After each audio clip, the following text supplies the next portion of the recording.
2-4 महीने में प्राथमिक और मध्य विद्यालय के भी शिक्षकों की बहाली हो जाएगी। ये गंदी सरकार, घिनौनी सरकार लात मार के बाहर कर देती है। सबसे बड़ा अन्याय जो 7th पेज के शिक्षक अभ्यर्थी हैं उनके साथ हुआ है। अगर नौकरी तेजस्वी यादव दे भी देता है तो उसको वोट नहीं करेंगे, क्योंकि बहुत ज्यादा परेशान कर लिया हम लोगों को। 2 लाख के आसपास जो नौकरियां होंगी, आप देखेंगे कि 4 से 5 महीने में माध्यमिक और उच्चतर माध्यमिक में शिक्षकों की बहाली हो जाएगी और उसके बाद 2-4 महीने में प्राथमिक और मध्य विद्यालय के भी शिक्षकों की बहाली हो जाएगी। उसके साथ साथ विशेष शिक्षक की भी बहाली होगी, लाइब्रेरी असिस्टेंट की बहाली होगी, पुस्तकालय अध्यक्ष की भी बहाली होगी, चतुर्थ चरण में कंप्यूटर वगैरह की भी बहाली होगी। ऐसी बहालियाँ भी लगभग 40-45 हज़ार होगी। शिक्षक लगातार सड़क पर उतर रहे हैं, सरकार के खिलाफ आंदोलन कर रहे हैं। सरकार के खिलाफ जो हमारे गुरुजन कर रहे हैं आंदोलन, तो उनसे तो यही न कहा गया है सरकार के तरफ से। हम लोग लगातार कहते रहे हैं कि भाई आप जो पढ़ाए हैं 15-20 साल, है ना जी, कोई मिडिल को पढ़ाए हैं, कोई मैट्रिक को पढ़ाए हैं, उसी में से अगर कुछ सवाल आपसे किए जाएंगे तो आपको किस बात की तकलीफ है? आपको कोई नौकरी से तो नहीं हटा रहा है। संपूर्ण बिहार वासियों को नौकरी देने के लिए, बेरोजगारों के लिए ये नियमावली आई है कि भाई कैसे हम ज़्यादा से ज़्यादा नहीं, संपूर्ण बिहार वासियों के लिए नियमावली आई है।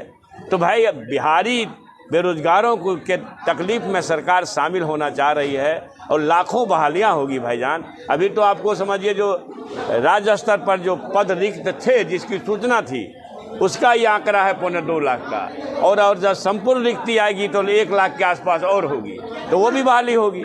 नई शिक्षक नियमावली जो आई है, और इस नई शिक्षक नियमावली के अनुसार बीपीएससी द्वारा परीक्षा ली जाएगी, और बीपीएससी द्वारा जब परीक्षा ली जाएगी उसमें सम्मिलित होने वाले 7th फेज के स्टूडेंट और जो नियोजित शिक्षक हैं वो सभी लोग होंगे। और जब सभी लोग होंगे तो यहाँ पे सबसे बड़ा अन्याय किसके साथ हुआ है? सबसे बड़ा अन्याय जो 7th फेज के शिक्षक अभ्यर्थी हैं उनके साथ हुआ है, क्योंकि यहाँ पे सरकार साफ साफ बता रही है कि जो नियोजित शिक्षक है अगर वो एग्जाम को पास नहीं कर पाते हैं तो उनकी नौकरी नहीं जाएगी। लेकिन उन शिक्षक अभ्यर्थियों का क्या, जो बीपीएससी का परीक्षा पास नहीं कर पाएंगे, उनका क्या होगा भविष्य में? क्या सरकार सोची है? अगर नियोजित शिक्षकों का पास न होने के बावजूद भी नौकरी नहीं जा रही है तो इन शिक्षक अभ्यर्थियों का क्या होगा जो किसी कारणवश इस परीक्षा को पास नहीं कर पाते हैं? क्योंकि सीटेट पास करना भी बहुत मुश्किल का काम है, बहुत लोग पास नहीं कर पाते हैं, और जो लोग सीटेट पास किए हैं वो मेहनत के बदौलत पास हुए हैं। तो इतना मेहनत के बदौलत पास करने के बावजूद भी अगर वो बीपीएससी द्वारा आयोजित एग्जाम पास नहीं कर पाते हैं तो उनका भविष्य में क्या होगा?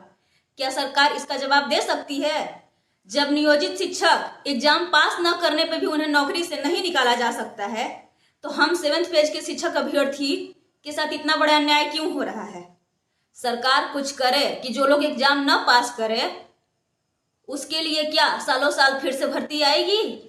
अगर इस चीज का प्रमाण सरकार देती है तब तो ठीक है, क्योंकि ये बिहार है, यहाँ पे भर्ती बहुत कम आती है, और ये भी नहीं तय किया गया है कि बीपीएससी द्वारा हर साल या हर 1.5 साल पे भर्ती आएगी, ऐसा भी तो नहीं कहा गया है। और बिहार में भर्ती बहुत कम आती है और कितने सालों के अंतराल पे आती है ये सभी को पता है। तो यहाँ पे नियोजित शिक्षकों का तो कुछ नहीं जा रहा है। यहाँ पे सबसे बड़ा घोर अन्याय हुआ है हम 7th फेज के अभ्यर्थियों के साथ में। सरकार इस चीज को सुधारे, नियमावली में संशोधन करे तो बेहतर है, वरना हम लोग का भविष्य तो चौपट कर ही दी है। ये गंदी सरकार, घिनौनी सरकार लात मार के बाहर कर देती है। क्या ये कल्पना नहीं की होगी कि तुम्हारा अंत कितना बुरा होगा?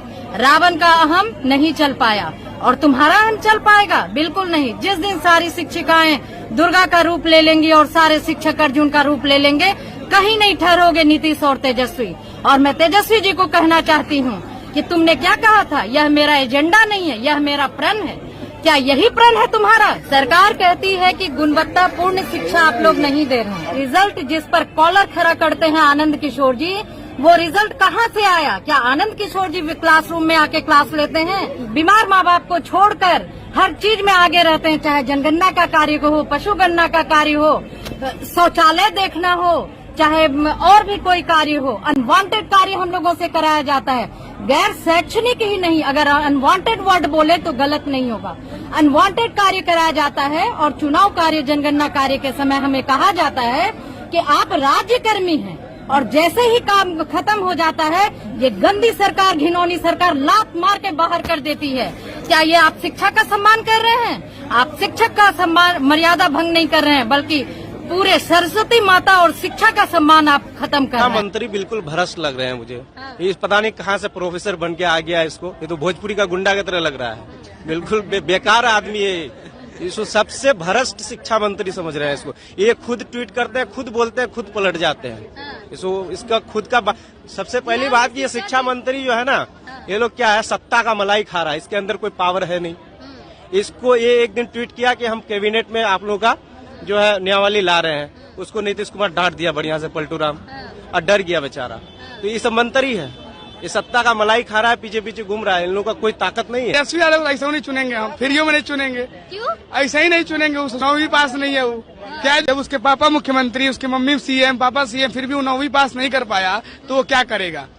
अब ये तो बिहार की जनता पे डिपेंड करता है। जातिवाद पे अगर वोट न दे तो निश्चित रूप से 7 जन्म में मुख्यमंत्री नहीं बनेगा।